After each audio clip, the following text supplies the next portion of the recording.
Sa popular na kultura, salamat na lang siguro kay Dolphy at Deli Atay-Atayan. Naging kontrabida ang biyenan. Lalo na kung ang napangasawa ng anak ay hindi mayaman at mas mababa ang estado sa lipunan.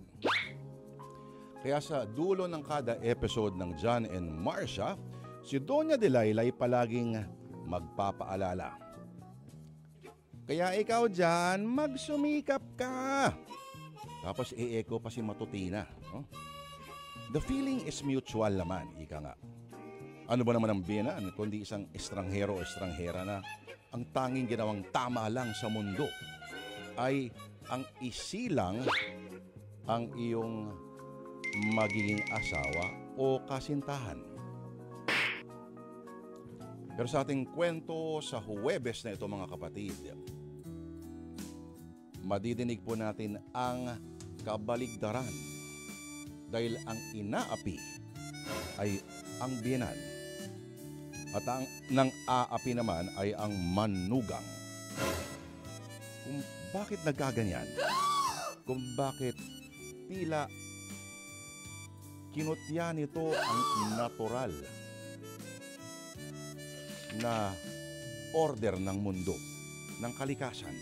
Atin na pong simula ng sinulat ni Didit Anwake Marasigan, isang drama tungkol sa isang masalimuot na pamilya na lalo pang pinakumplika ng kahirapan. Ihanda na ang mga panyo, mga kapatid. Ito na po sa Sana Lord. Atin na pong simulan ng dulang pinamagatang Limos na Luha.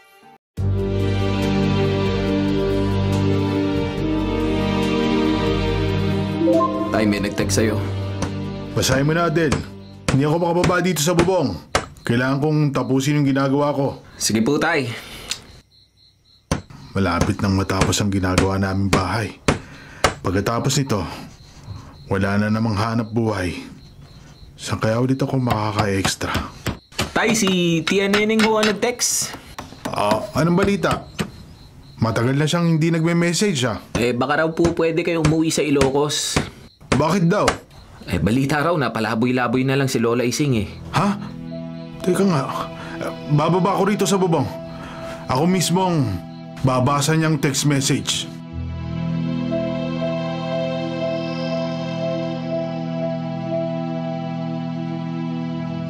Paano naman nalaman ng ate Neneng mo na palaboy-laboy ng nanay niyo? Ibinalita raw ng kaibigan sa probinsya.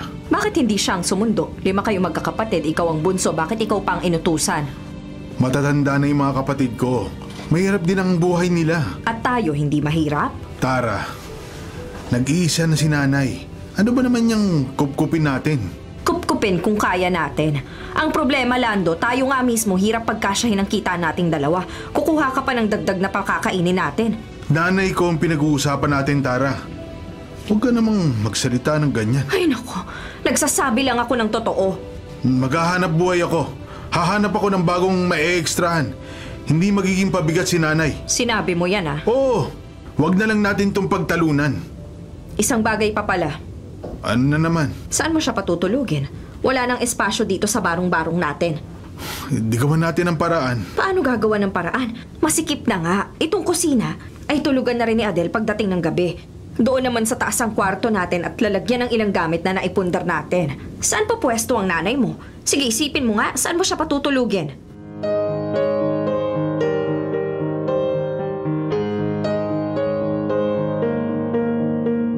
Sasamahan ba kita sa pag-uwi mo sa Ilocos? Wag na, Adel. Dagdag pamasahe pa. Mahal na rin ang pamasahe sa bus. Malayo pa ang biyahe. Maiinip ka. Ang mabuti pa, habang wala ako, humanap ka ng bagong may extra na trabaho. Gusto ko po sana magpahinga muna. Paano pahinga? Adel, huwag mong pairali ng katamaran. Huwag kang masanay na nakatambay rito sa bahay. Kailangan mo nang magtrabaho para makatulong ka sa amin ng nanay mo. Gusto ko sana ituloy ang pag-aaral ko. Pwede mo namang gawin yan. Mag-working student ka. Hindi na namin kayang tustusan ng pagkukulehiyo mo. Huwag mo na yang iasa sa amin. Kung gusto mo talagang makatapos, tulungan mo yung sarili mo. Pero... Magtrabaho ka. Pag-ibunan mo ang pan-tuition mo. Magtanong ka sa mga kaibigan mo kung paano. Ay, pasensya na anak. Elementary lang ang natapos ko. Hindi rin kami napag-aral ng Lola Ising mo, kaya magpasalamat ka na. Napatapos ka namin ng nanay mo sa senior high school.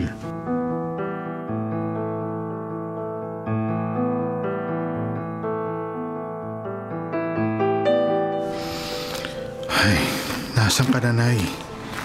2 araw na kitang hinahanap. Ang sabi ng dati nating kapitbahay, araw-araw kang lumalabas ng luma nating bahay. Pero pagdating ng gabi, umuwi ka rin. Hindi ko na pwedeng galawin ang nalalabing pera sa bulsa ko. Kapag nahanap kita, pamasahin na natin to pabalik sa Maynila.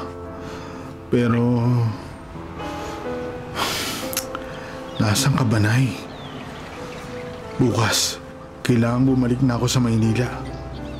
Yung iba nating kamag-anak, wala rin dito sa Ilocos. Iba na ang nakatira sa bahay ng mga pinsan ko. Marami na rin nagbago sa lugar natin. Ang mga dating bahay lang, gusali ang nakatirik. Hindi ko na kilala ang ibang taga rito. Teka, may isang matandang babae. Mabagal na siyang maglakad. Patungo rito sa kinatatayuan ko. Baka kilala niya si nanay. Lalapitan ko siya. Manang! Manang! Kilala niyo ba si... Sino? Sino ba ang hinahanap mo? Teka. Nay, ikaw ba yan? Ay, sino ka ba? Ako si Lando.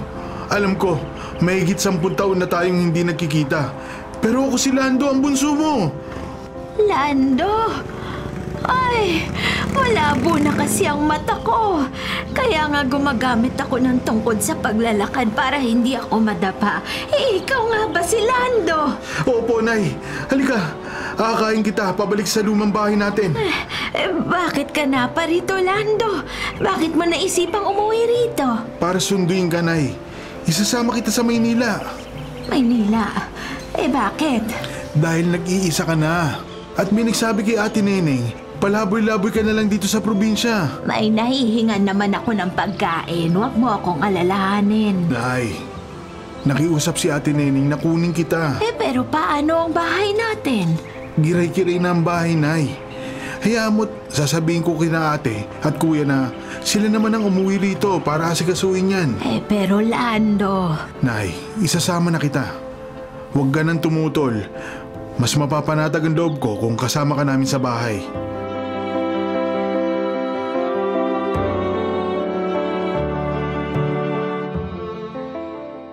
Tuyo na naman. Wala po ba ibang ulam? Aba, Adel, magpasalamat ka kahit tuyo meron. Dumaan ang panahon na piso lang ang isang peraso ng tuyo. Ngayon, itanong mo kung magkano na. Magkano na ho ba? 10 piso ang isa niyan. 10 dahil sabi ng tindera, malalaking peraso. Kung hindi ako nakabili niyan, mag-uulam tayo ng toyo. Pambira naman.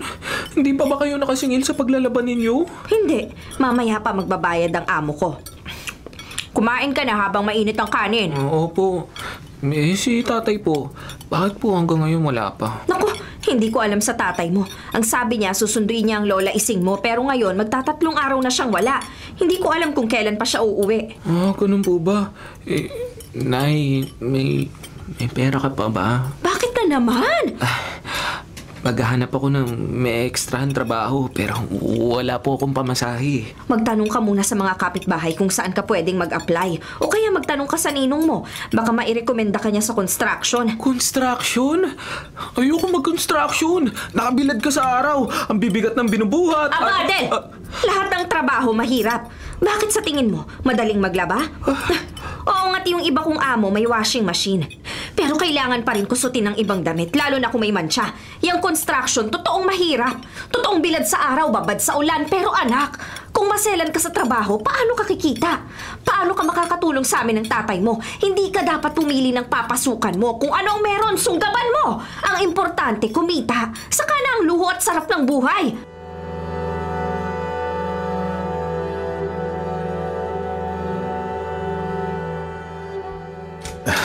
Narito na kami.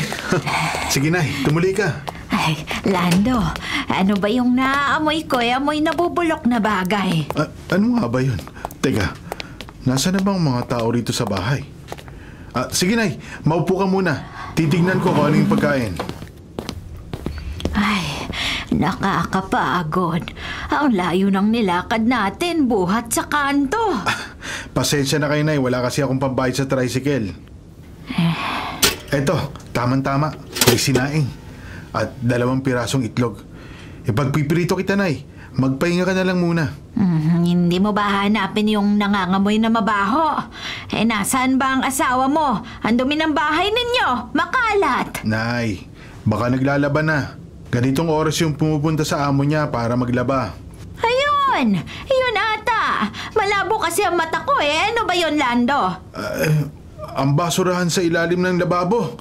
Naku, oo nga. Yun yung nangangamoy. Nabubulok na ang basura. Hindi na itapong kagad. Ay, pambihira. Napakatamad naman pala niyang asawa mo. Kung hindi ka pa umuwi, hindi mapapansin niyang basura. Mabaho ang bahay. Makalat ang paligid. Hindi ko pa man nakikita ang asawa mo parang hindi ko na siya makakasundo.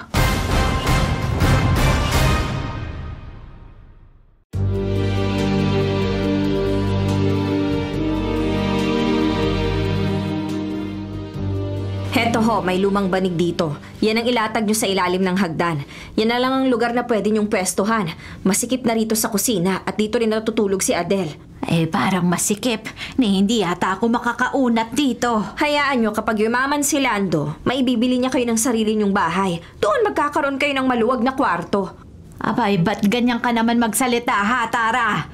Parang hindi mo gustong narito ako. Hindi naman sa ganun, inay. Kaya lang, huwag na rin sana kayong magreklamo dahil kung napapansin nyo, talagang maliit itong barong-barong namin. Oo nga't may itaas pero tulugan lang din namin yun ni Lando. Mababa na ang bubong kaya kapag tatayo kami kailangan nakahukot para hindi mauntog. Oo nga, nakikita ko naman. Pero itong higaan na binigay nyo sa akin, ang sinasabi ko lang, masikip. Baka pwedeng magpalit kami ni Adele. Naku, kausapin nyo ang apo nyo. Mamaya narito na yon. Wala akong magagawa sa sinasabi nyo. Magluluto na ako. Yung basura pala ha. Ano naman ho ang tungkol sa basura? Pagdating namin kanina ni Lando nangangamoy. Nakalimutan ko lang yon. Sinundo na kasi ako ng amo ko kaya hindi ko na naasikaso. Ay nako, hindi katwiran yan ha. Kung masinop ka at malinis sa bahay, hindi aabot sa mga ngamoy ang basura. Nagpaparinig po ba kayo? Aba kung maselan kayo, bumalik na kayo sa Ilocos. Aba talagang masama pala ang ugali ng babaeng ito. O sino bang nag-umpisa? Tara, ano ba naririnig ko sa labas? Nagtatalo kayo ni nanay? Ang magaling mong asawa. Wala! Magluluto na ako. Nasaan na yung talbos ng kamote? Oo. Marami ka napita sa gilid ng ilog. Oo, ito na. Hugasan ko na yan. Bababa na ako at sa labas ako magsasaing. Ubus na ang gasol. Gagamit muna ako ng panggatong para makapagluto. Sige, tutulungan na kitang magpadingas. Ako na, kaya ko na to. Nakahanap ka na ng may extrahang trabaho? Wala pa nga eh. Yan ang problema. May dagdag tayong pakakainin. Pero lahat kayo umaasa sa paglalabada ko. Masama ang tubo ng dila ng asawa mo. Hindi mo na ako dapat isinama rito. Pagpasensya mo na, Nay. Aburido lang yan. Wala akong mahanap na trabaho eh.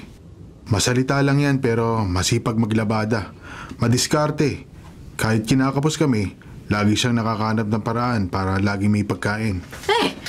Kahit na walang galang sa matanda.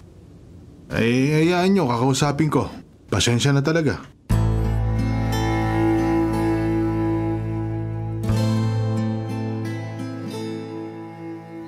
Kayo ho pala yung bagong lipat dyan sa kapitbahay. Bakit ho narito kayo sa labas? Mainit, baka high blood kayo. Nagpapahangin lang ako, Ineng. Mas ma-high blood ako sa loob ng bahay. Bakit po? Huwag mo ako isusumbong kay Tara, ha? Paano hong isusumbong? Masama ang ugali na manugang ko. Nanay po pala kayo ni Kuya Lando. Kuya? Paano mo siya naging kuya? Iyon lang po ang tawag ko sa kanya bilang paggalang. Ako nga pala si Ayi. Diyan kami nakatira sa kubo na nasa likod ng bahay niyo. Malapit po kami sa ilog. Ayi. Ako naman si Ising. Tawagin mo na lang ako si Lola Ising. Sige po, Lola. Kung may maitutulong ako sa inyo, magsabi lang po kayo, ha? Salamat, Iha. Bakit pala ngayon ko lang kayo nakita rito?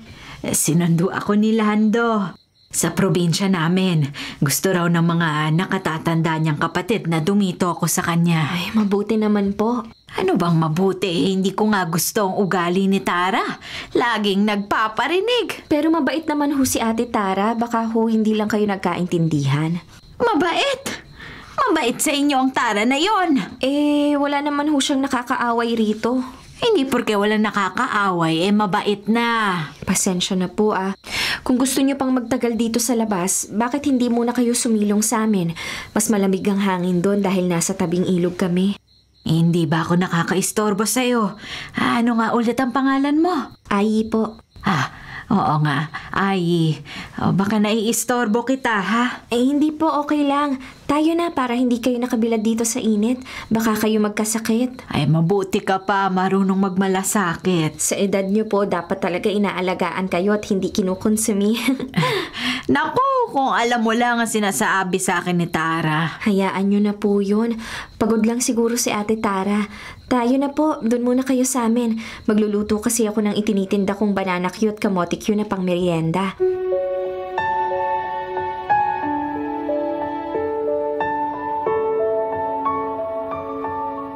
Nasaan na si nanay? Anong malay ko? Katatapos ko lang maglaba, umuwi lang ako para ihatid tong lutong ulam. Hindi na ako makapagluluto kasi kailangan ko namang magplansya.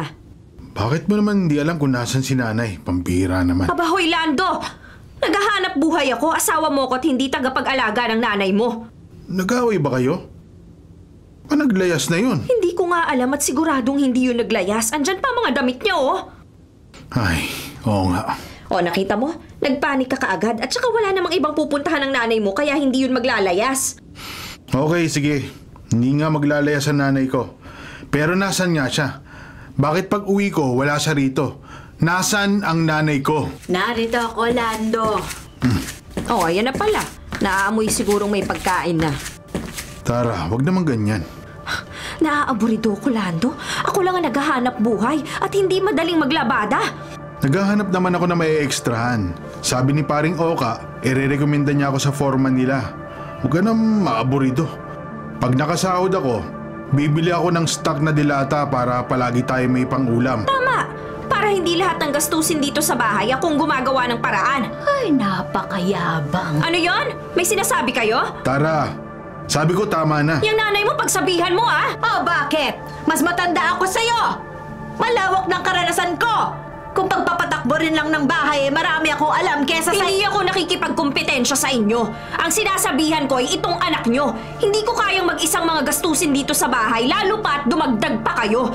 Kailangan niya maghanap ng trabaho para wala siyang madinig na reklamo mula sa akin.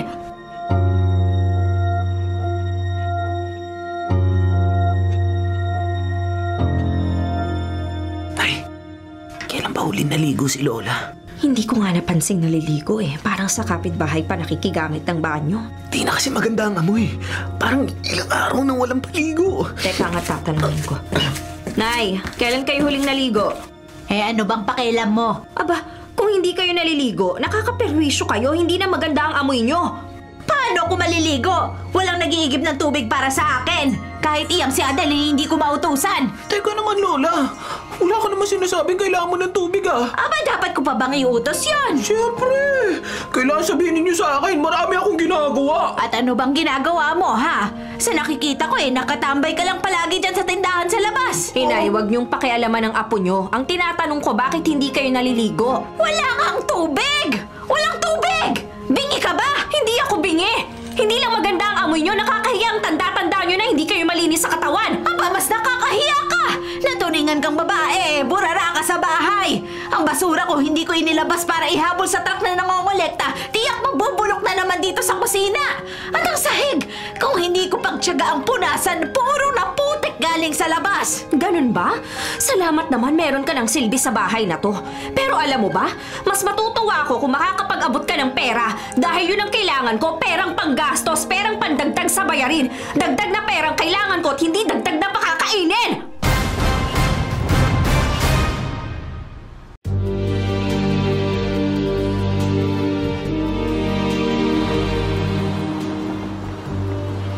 Lola Ising, saan kayo pupunta?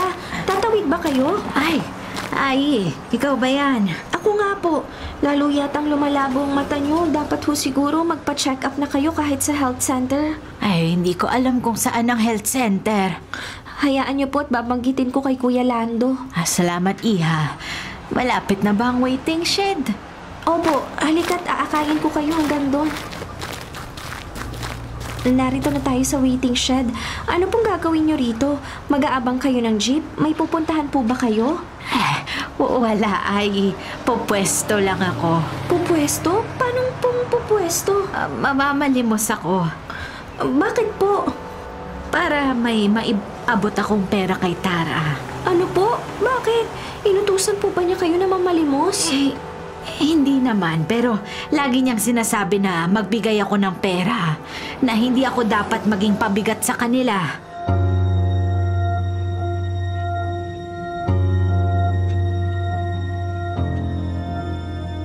Nay, saan ba kayo galing? Sabi sa akin ni Adele, maaga pa lumabas na kayo.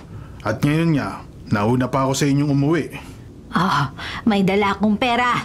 Eto, iibigay mo sa asawa mo. Saan kayo kumuha ng pera? Puro bariya to ah. Namalimos ako. Alam kong matagal pa bago ka makakasahod. Kauumpisa mo pa lang sa trabaho. Nay, bakit mo ginawa yun? Malabo na ang mata mo. Baka maaksidente ka sa daan. Kaysa naman araw-araw kong pinagsasabihan ng walang hiya mong asawa na wala akong silbi rito. Sabi ko naman sa inyo, pagpasensyahan nyo na si Tara. Palagpasan nyo na lang. Aburido lang yun. Bukod sa aburido, masama talaga ang ugali niyan. Ayan na naman kayo. Bakit hindi nyo nalang tignan kung anong mabuti kay Tara? Kaya kayo nagbabanggaan eh. Pintas kayo ng pintas sa asawa ko eh. Bakit hindi ko pipintasan? Bastos yang asawa mo. Walang galang sa akin. Pinagsasabihan ko naman siya, Nay. Pinagsasabihan mo nga. Hindi naman nakikinig sa'yo. Hindi ko alam kung paano ka nakakatagal sa ugali niya. Sinabi ko na ho sa inyo. Masalita lang si Tara pero maabilidad siya. Masipag, marunong maghanap buhay. Walang bisyo. Pagkatapos maglabada, diretso uwi rito sa bahay. Diretso uwi nga. Pero hindi magawang maglinis. Puro cellphone na inaatupag. Ang sahig ng gigitata sa dumi. Ang mga pinagpalitan ng damit kung saan-saan lang nakasampay. Hindi masinop. Ano ba namang gumawa ng lalagyan para sa maruming damit at... Oy! Nakauwi ka na pala, Lando. Unay, saan kayo nagpunta? Buong araw kayong wala ah. Naghanap ako ng perang ibibigay sa'yo. Iniabot ko kay Lando. Ako'y iinom muna ng tubig. Oo, ayan. Bigay ni Nanay. Pinaghirapan niya yan. Bakit parang naiinis ka pa, Lando? Ayaw mo nun? Nakapag-abot sa atin ang nanay mo? Tara, namalimos ang nanay ko para may maibigay na pera sa'yo. Mabuti. May magagawa pala siyang paraan. Matanda na ang nanay ko. Pero kaya pa niyang mamalimos. Kaya pa niyang magkaroon ng silbi. Hindi mo ba naiintindihan ang punto ko? Kailangang bawat isa sa atin magkaroon ng ambag. Mahirap ang buhay rito sa Maynila. Hindi pwedeng makikitira ka nang wala kang itutulong. Lahat binibili. Lahat may bayad. Kuryente, tubig, load sa cellphone, pagkain, grocery. Araw-araw namamalengke ako dahil wala naman tayong refrigerator. Pag naubusan tayo ng gasol, hindi makapagluluto kung walang kahoy na panggatong at binibili rin yon. Lahat ng galaw rito sa Maynila may katumbas na halaga, may presyo, may gastos. Hindi talaga ako mananalo sa'yo. At hindi mo talaga ako matatalo. Dahil sa bahay na to, ako lang ang nag-iisip kung paano tayo mabubuhay ng maayos.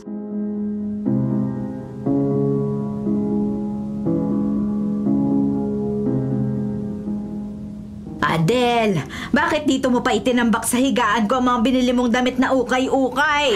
Alisin mo nang at mahihiga na ako. Napagod ako sa maghapong pamamalimos. Sandali naman, Lola. Kakain muna ako. Ilang piraso lang naman na damit yan. Isampahin nyo na lang sa hagdan muna. Ano ba? Ba't hindi ka na lang sumunod, ha? Kunin mo to at gusto ko na magpahinga. Pambihira talaga. Bakit masungit ninyo? Ikaw bastos ka rin katulad ng nanay mo, ha? Pareho kayong walang galang sa akin. Lola, kaya kayo nagbabanggaan ni nanay. Pakailamera kasi kayo. Ba't talagang bastos ka rin? Puro kayo walang modo sa bahay na to! Sinong walang modo? Bakit mo pinagsasalitaan ng ganyan si Adele? Baka nakakalimutan mo, nakikitira ka lang dito. Nakikitira ka lang! Kung hindi ka masaya rito, maluwag ang pinto. Pwede pwede kang umalis anumang oras. Talaga palang mga demonyo ang nakatira rito! Sinong mas demonyo sa atin?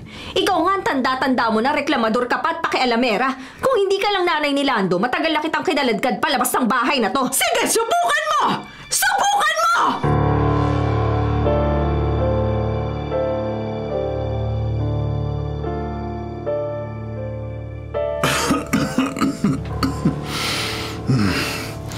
Sana tigilan niyo ng pagbabangayan niyo ni nanay.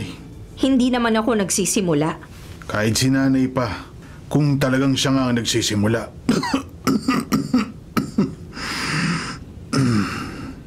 Kung hindi ako pinapakialaman ng nanay mo, wala naman siyang maririnig sa akin at... Lando, parang lumulubha yung ubo mo. Tara, nahihirapan akong huminga. Ha? Naku, bakit? Teka, tatawagin ko si Adel. Tara! Adel! Umuwi ka muna rito! Bilisan mo! Ang tatay mo nahihirapang huminga! Ano po nangyari, Nay? Tara! Namumutla ng tatay mo! Hihingi ako ng tulong sa barangay. May ambulansya po ron. Bilisan mo, Adel! Opo! Naku po, anong gagawin ko? Namumutla ka na, Lando! Huwag ka muna mamamatay. Naku, parang awa mo na. Huwag muna, Lando!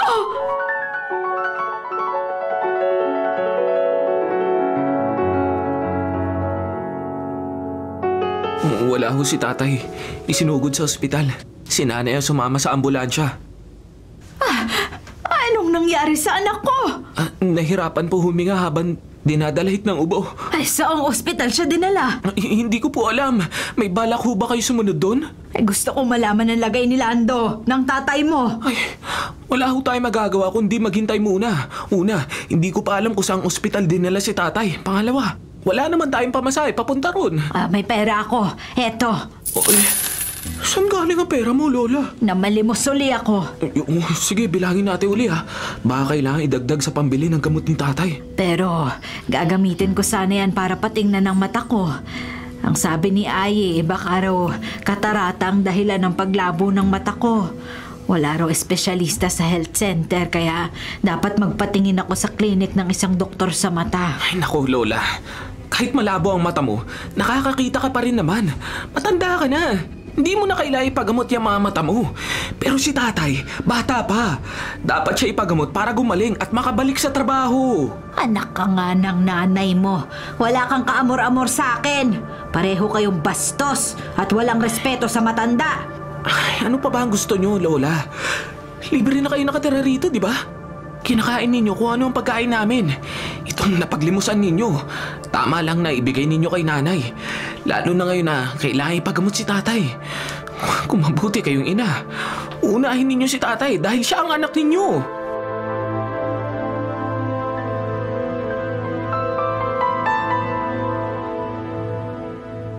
Iko-confine ako? Oo, Lando. Kailangan ka raw i-confine. Pneumonia raw ang sakit mo. Wala tayong ibabayad dito sa ospital. May charity section. Maghihintay lang tayong may mabakanting higaan. At habang naghihintay, dito lang muna ako sa wheelchair. Habang nakaswero. Oo, wala tayong magagawa. Mahirap maging mahirap sa ating bansa. Nagugutom na ako, Tara. Pamasahe na lang pauwi ang nasa bulsa ko. Kaya mo bang mag-isa? Uuwi muna ako. Mangungutang ako sa amo ko para may pambili tayo ng pagkain at kung sakali, pati yung irereseta ang gamot sa'yo. Sige, pero piliting mong makabalik agad Nangihina pa rin ako, Tara. Oo, pipilitin ko makabalik agad.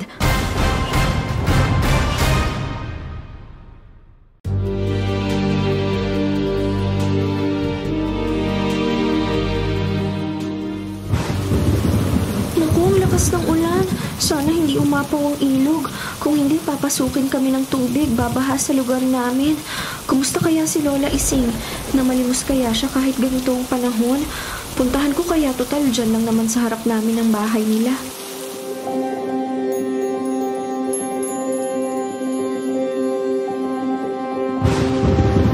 Ano? Magtitingin na lang tayo? Ano ba ang gusto mo mangyari, Tara? Kailangan ko ng pera.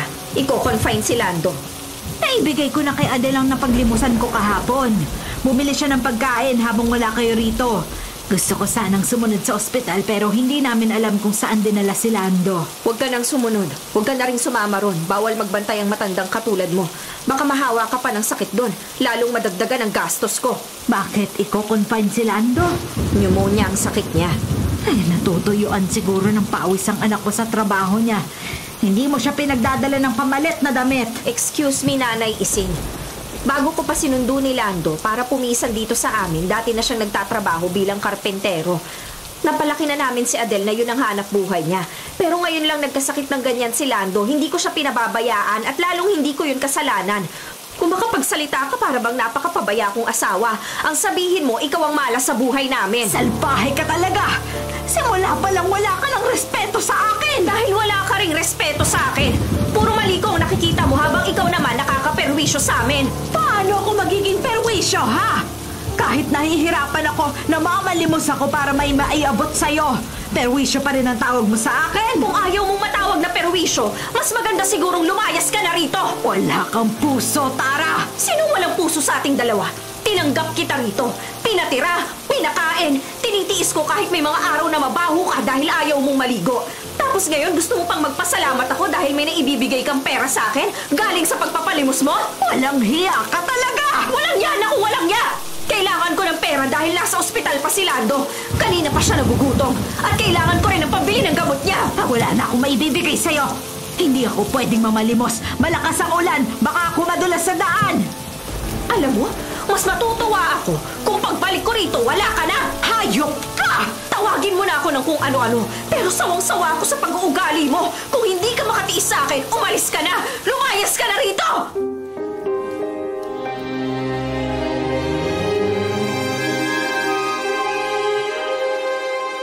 Yan lang nahiram ko sa barkada. Sa Lunes, Nay, magsisimula na ako bilang helper sa hardware shop. Hindi pa agad ako sa sahod.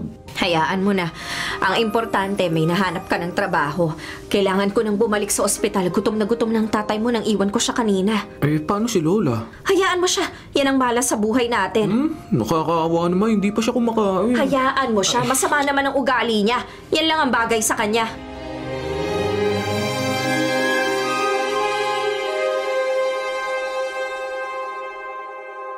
Lola Ising. Ay, andyan ka pala sa pinto. Ay, tutuloy na po ako Nadinig ko pong pagtatalo niyo ni Ate Tara. Pinalalayas niya ako. Aalis ho ba kayo? Hindi. Saan naman ako pupunta? Hindi ko alam kung saan nakatira ang 4 ko pang anak. May kanya-kanya na silang pamilya. May hirap din ang buhay. At isa pa, may edad na rin sila. Si Lando lang ang bunso ko. Wala bang paraan para makontak po sila? Para hindi kayo magtiis ng ganito? Hindi ko alam, Ay. Si Lando ang nakakaalam kung nasaan ang 4 pa niyang mga kapatid. Kumain na po ba kayo? Hindi pa. Kagabi pa ang huli kong kain. Mabuti po hindi kayo nagpalimos ngayon. Ang lakas ng ulan kanina, baka baha sa highway. Baka kung ano pang nangyari sa inyo. Ay, gusto ko nang umalis dito. Pero hindi ko naman pwedeng iwan si Lando. Siya na lang ang anak na kapiling ko pa. Gusto ko pong tulungan kayo, pero maliit lang din kasi ang bahay namin eh. Isa pa, baka sa akin naman magalit si Ate Tara kung malalaman niyang sa amin ko kayo pinatira. Hindi ako aalis dito, Ay. Hanggat hindi umuwi si Lando, hindi ako aalis. Kailangan matiyak kong ligtas ang anak ko. Sige po, wag na kayong umiyak. Dito lang kayo, babalik ako, dadalhan ko kayo ng pagkain. Wag na kayong umiyak, Lola Ising, ha?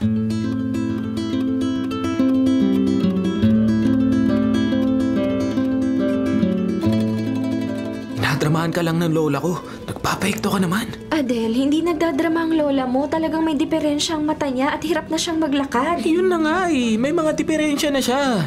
Pero kung pagsalitaan niya si nanay, akala mo lakas-lakas pa niya. Ang sabi niya, kaya siya nakakapagsalita ng ganun kay Ate Tara dahil masakit din magsalita si Ate Tara. Yun ang sabi niya.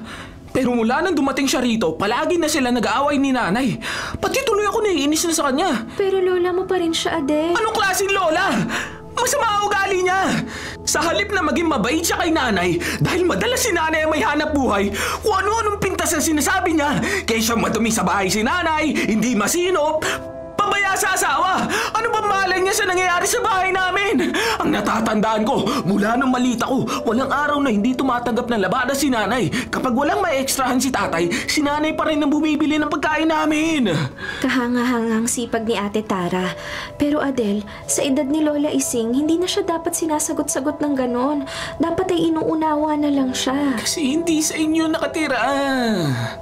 Ang nakikita mo lang ay yung nakakaawa niyang itsura kapag namamalimos o kaya kapag umiiyak siya sa'yo. Pero hindi mo nakikita yung araw-araw niyang pagpunas sa nanay ko na kahit anong gawing pakikisama ni nanay sa kanya, galit pa rin siya. Si nanay pa rin na masama para sa kanya.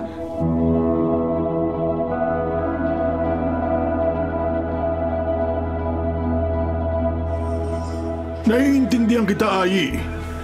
Nag-report ka rito sa barangay dahil naaawa ka kay Aling Ising. Pero hindi tayo pwedeng manghimasok sa buhay at bahay nila hanggat walang nagrereklamo. Oo, maingay kapag nagtatalo sila. Pero kung hindi naman nagkakasakitan, hindi tayo pwedeng makialam. Kapitan, kayo po ang leader dito sa barangay. Baka pwede niyong pakiusapan si Ate Tara na ayusin ang pagtrato kay Lola Ising. Nakakaawa kasi mahina na yung tao, malabo pa ang mata, ni hindi nga nila napapacheck up. Tapos pinagpapalimos pa sa waiting shed. Sobrang nakakaawa talaga, Kapitan. Naiintindihan ko ang concern mo, Ayi. Pero tulad ng sinabi ko kanina... Kung hindi nagkakasakitan, hindi kayo pwedeng makialam. Ay, ganun na nga. Paano ho? Titiisin ko na lang na madinig ang pang-aapi nila kay Lola Ising. Kung si Lola Ising mismo ang pupunta rito at humingi ng tulong sa akin para mamagitan sa kanila ni Tara, pwede ko sigurong kausapin si Tara. Alam niyo ho, Kapitan, naisip ko po, baka nga lalong ikagalit ni Ate Tara kung mamamagitan kayo Ay, tama. Problema kasi ng pamilya yan. Pero may naisip po ko na pwede pa nating gawin para kay Lola Ising. Ano naman yun?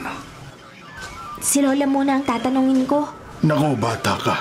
Ikaw na nga ang bahala. Bumalik ka rito kung may ibang assistance na kailangan si Lola. Yung tungkol sa check-up, ayan, dyan, pwede ko siyang tulungan. Magpapapunta ako ng taong galing sa health center para i-assess kung anong check-up ang kailangan niya. At pabibigyan ko rin siya ng libreng bitamina.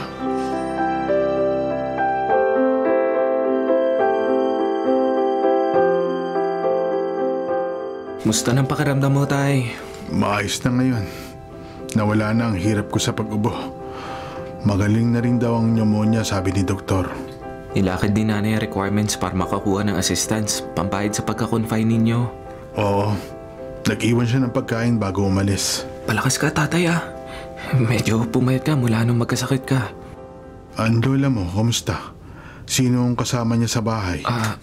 Wala po. Wala sa bahay? O walang kasama? Sa bahay lang po at walang kasama. Anong pagkain ni inay? Wala rin po. Bakit hindi mo inaasikaso ang lola mo? Panay pa rin po ang away nila ni nanay. At kinakampihan mo ang nanay mo? Si lola naman kasi. Mahina na nga at malabo ang mata. Masakit din magsalita kay nanay. Anak, mahina na ang lola mo.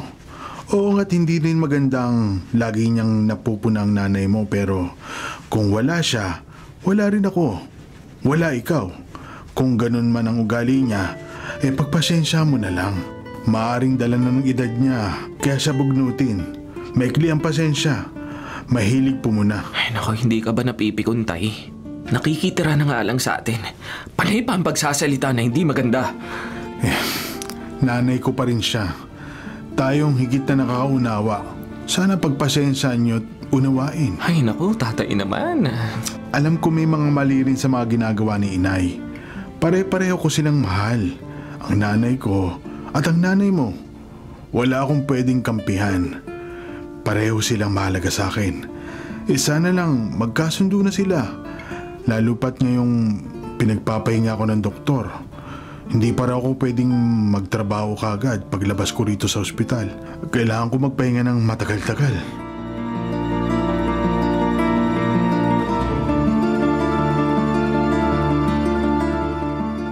Paano po, Lola Ising? Payag ba kayo? Sa tingin mo, Ayi, tatanggapin ba ako ron? Hindi ko po ako sigurado pero sa akin po kasi mas maaalagaan kayo ron. Hindi na ako mamamalimos. Aba, hindi na po. At kahit ngayon, hindi kayo dapat namamalimos. Delikado sa inyo. Ayi, napakabuti mo sa akin. Wala po kong nakagis ng lola. Tiyahin ko nagpalaki sa akin. Bata pa ako nang iwan ako ng nanay ko at hindi na niya ako binalikan. Pero mahal ko po siya at gusto ko pa rin siyang makita. Sa kabila ng pag-iwan niya sa'yo. Opo, kasi hindi naman natin alam ang nangyari kung bakit hindi na niya ako binalikan. Mabuti ang puso mo, Ayi. Sana lahat ng anak katulad mo. Mahal po kayo ni Kuya Lando.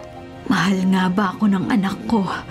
Hindi niya ako maipaglaban kay Tara. Sa nakikita ko po, ayaw lang niyang mag-away silang mag-asawa. Pero hindi po kayo kukunin ni Kuya Lando mula sa probinsya kung hindi niya kayo mahal. Siguro nga. Pero kapag nakita kong magaling na si Lando susundin ko na yung iniaalok mo sa akin, Ayi. Kung tatanggapin ako riyan, payag na ako. Payag na ako.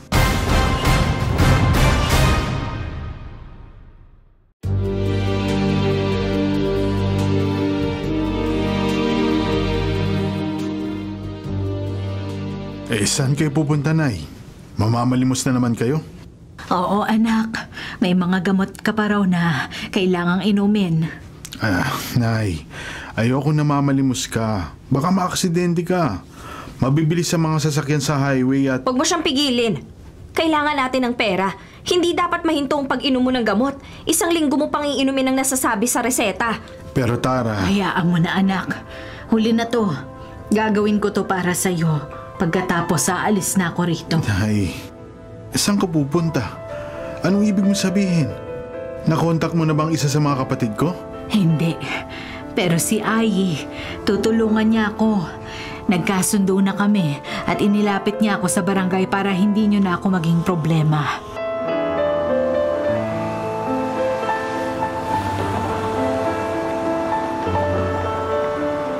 Palimos po.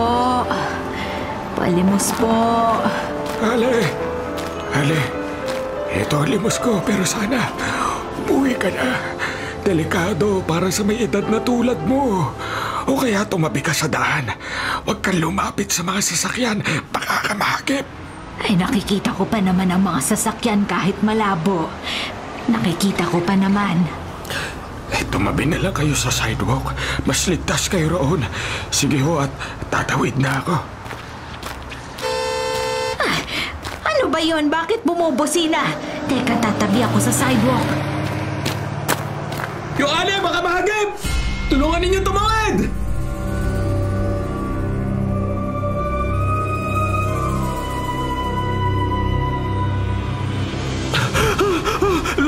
Lola, ligtas ka na! Adel, anong nangyari? Hindi ka na mabundol. Mabuti nakita kitang patawid. Nahila kita rito sa sidewalk. Ay, ang napalimusan ko! Nabitawan ko! Ay, hayaan mo na po, Lola. Ako na ang pupulot. Maupo ka na muna rito sa gilid ng daan, ha? Ay, ibibigay ko pa yun sa tatay mo. Pambili niya ng gamot. Opo, Lola. Gusto kong gumaling siya. Gusto kong magtuloy-tuloy ang paggaling niya. Lola, huwag na po kayo umiyak. Mahal ko ang anak ko. Hindi ko man siya napag-aral. Iyon ay dahil mahirap lang kami. Pero lahat silang 5 kong anak, minahal ko sila. Gusto kong magkaroon sila ng magandang buhay. Pero sadyang madamot ang tadhana. Tumaan na po kayo, La. Pupulutin ko lang na palimusan ninyo tapos sabay na tayo umuwi. Niniwala naman po ako mahal ninyo si tatay. Huwag na po kayo umiyak, Lola Ising.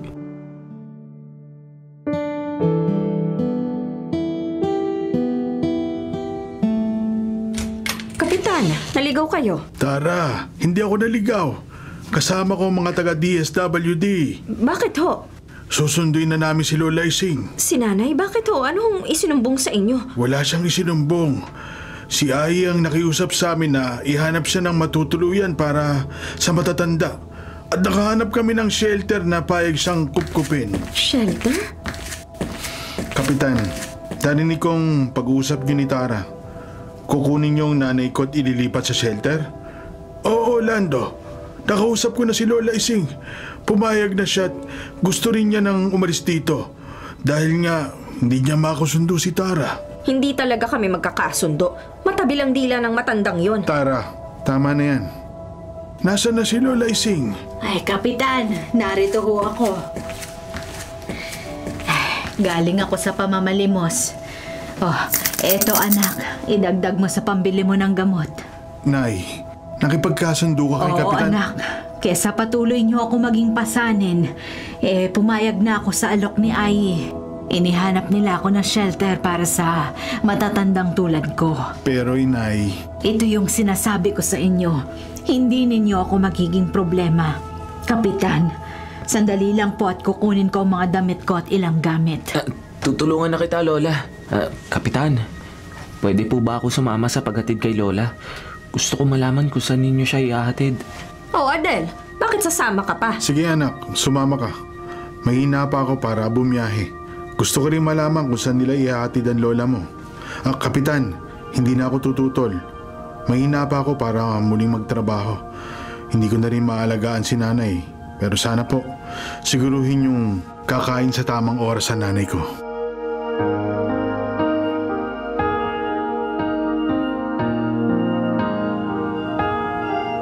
Hindi mo ginagalaw ang pagkain mo. Kailangan mong kumain para mas mabilis kang gumaling. Hindi ko yun dapat ginawa sa nanay ko. Lando, ilang linggo na siyang wala rito. Lumuwag kahit konti ang barong-barong natin.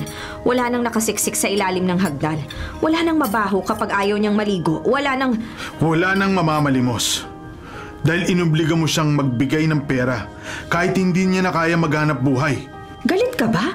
Ikaw bang may ganang magalit? Naging praktikal lang ako. Nakikitira siya rito pero walang ambag. Libreng tirahan, libreng pagkain, libreng tubig, libreng kuryente. Dapat lang mag-abot siya ng ambag sa gastos. Nanay ko siya! Ibinigay niya ang buong buhay niya para sa aming magkakapatid. Hindi siya nakapag-aral kaya wala siyang naipundar na kahit na ano.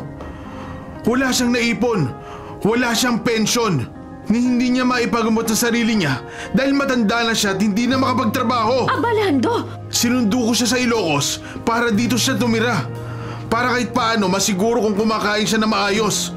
May bubong siyang masisulungan. Hindi ko naman siya may pagamot dahil sa kahirapan natin. Kahit paano, tiyak ko naligtas siya. Ano ngayon ang gusto mong sabihin? Alam mo ang gusto kong sabihin? Isa ka ring ina. Balang araw, tatanda at hihina ang katawan mo. Lalabo ang paningin mo. Kakailanganin mo ang tulong ng anak natin. Kakailanganin mo ang aruga na ipinagdamot mo sa nanay ko. Nagsisisi ako. Hindi ko man lang siya nagipaglaban sa'yo.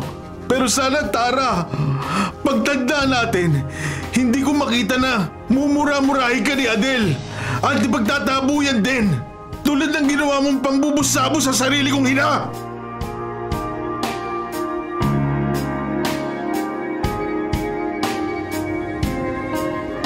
Talaga bang masama akong manugang? Ano ba itong ginawa ko kay Nanay Ising? Sinong walang modo? Bakit mo pinagsasalita ng ganyan si Adel? Baka nakakalimutan mo, nakikitira ka lang dito. Nakikitira ka lang! Kung hindi ka masaya rito, maluwag ang pinto. Pwede kang umalis anumang oras. Talaga palang mga demonyo ang nakatira rito! Sino mas demonyo sa atin? Ikaw nga ang tanda-tanda mo na, reklamador ka pa at pakialamera. Kung hindi ka lang nanay ni Lando, matagal na kitang kinaladkad palabas ng bahay na to. Sige, subukan mo! Subukan mo! Anong pwede kong gawin para maitama ang lahat? Ayokong magkahiwalay kami ni Lando. Ayokong sa pagtanda ko, gawin sa akin ni Adel ang ginawa ko kay Inay Ising.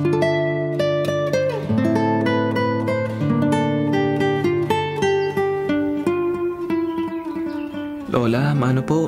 Kasama ko si nanay at tatay. Kaawaan ka ng Diyos. Marunong ka nang magmano ngayon, ha?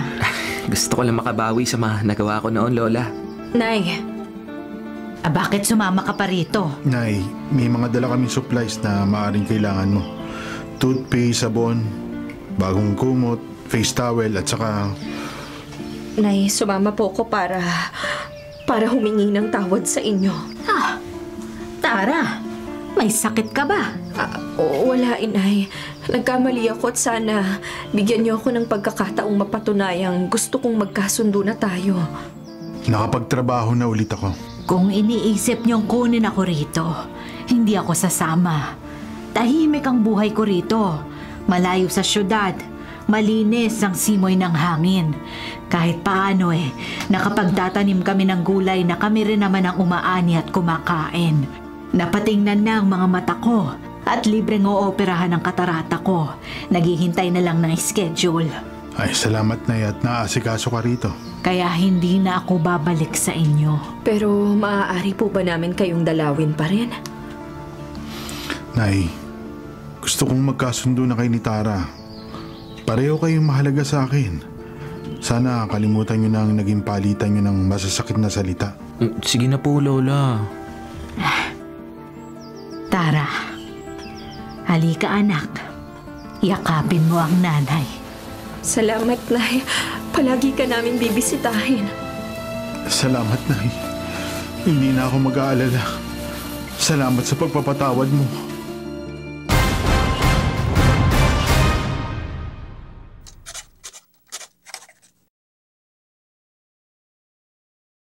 Mga kapatid, ito po ang inyong kapatid na si Lord De Vera. Nagsasabing, sana dito na tayo sa totoo. Dito na tayo sa True FM. At sana po'y mag-subscribe kayo at mag-follow sa mga social media accounts po ng @TrueNetworkPH. Sa Facebook, Instagram, sa X, sa YouTube, sa TikTok, at sa mga podcasts. Sana po, dito na tayo sa totoo, mga katrupa.